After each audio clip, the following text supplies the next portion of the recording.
Well, they don't go to the doctor, or they won't tell anybody when something. There's a reason for that. It's not in our imagination. There's a reason for that. There's a reason why my grandmother had all these home remedies. Oh, something happens to you, come over here. I have a plant in my house. I'm just gonna crack that plant open and put that on your leg. You'll be fine. Like, it was.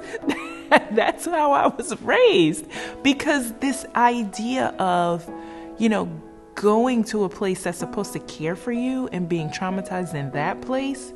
You remember when you were a kid and, you would fall down and you could break a leg and, your grandmom would say, just put some Mercurochrome on it. like Mercurochrome was the cure-all for everything, right? And so that's a unique, funny thing in the Black community, because we didn't have access to go to the doctor or to go to the hospital, and so if something happened, you had to tough it out, or they'd say just go put third-degree burns, go put some Mercurochrome on it.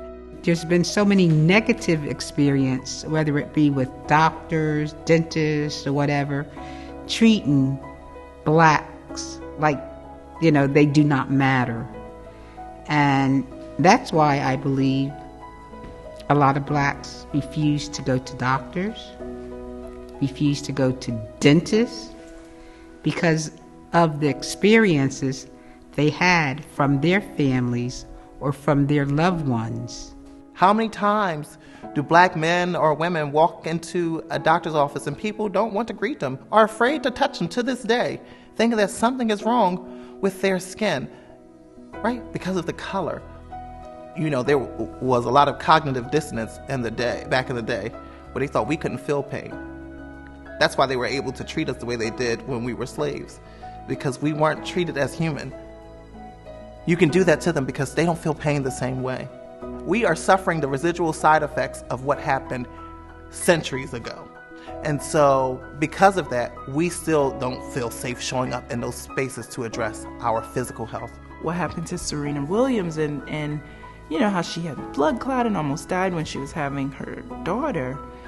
And it occurred to me that it really doesn't seem to matter what level of wealth or education you are as a Black woman. That had everything to do with these notions of, Black women, these notions that we can tolerate pain more. I think it had everything to do with that.